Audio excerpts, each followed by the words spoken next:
السلام عليكم، مرحبا بكم في حلقة جديدة على قناة أكسيون فوت اش دي.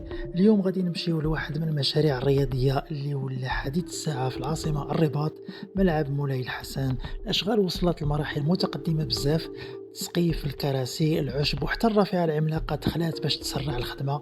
خليكم معايا نوريكم التفاصيل كاملة.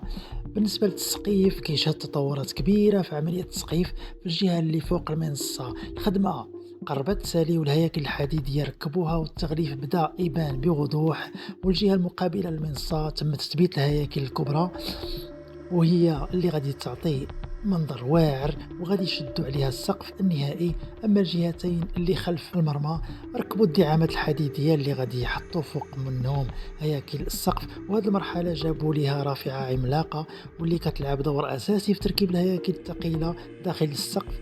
وجود هذه الرافعه كيأكد ان المشروع ولا داخل في المراحل الحساسه واللي كيبانوا فيها ملامح الملعب العصري. والكراسي بالنسبة للكراسي غالبية العظمى من الكراسي تركبوا، بقات غير نسبة قليلة جدا وغادي يكملوها في الأيام الجاية إن شاء الله. الكراسي مختارة بعناية، مريحة وأنيقة وكيعطيو الملعب منظر عالمي بلونهم اللي منسجم مع الفضاء العام. وبالنسبة للعشب، العشب الطبيعي اللي تزرع بطريقة احترافية وصل لمرحلة تجانس كامل مع الأرضية، واللون ديالو الأخضر كيحمس أي لاعب يلمس الكرة فيه، بمعنى أن أرضية ملعب مولاي الحسن ولات جاهزة رسميا لأي مباراة.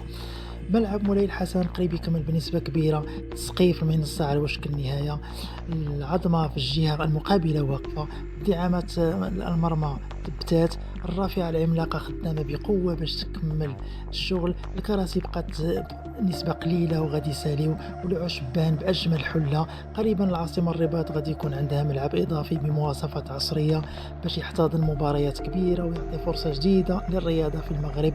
ما تنسوش ديروا لايك وتشتركوا في القناة ويوصلكم الجديد إن شاء الله، وخليوا لنا تعليقات شنو الحاجة اللي شدت انتباهكم في هذا الملعب، واش الرافعة العملاقة، الكراسي ولا العشب. نتلاقوا في فيديو جديد إن شاء الله، دمتم بخير والسلام عليكم.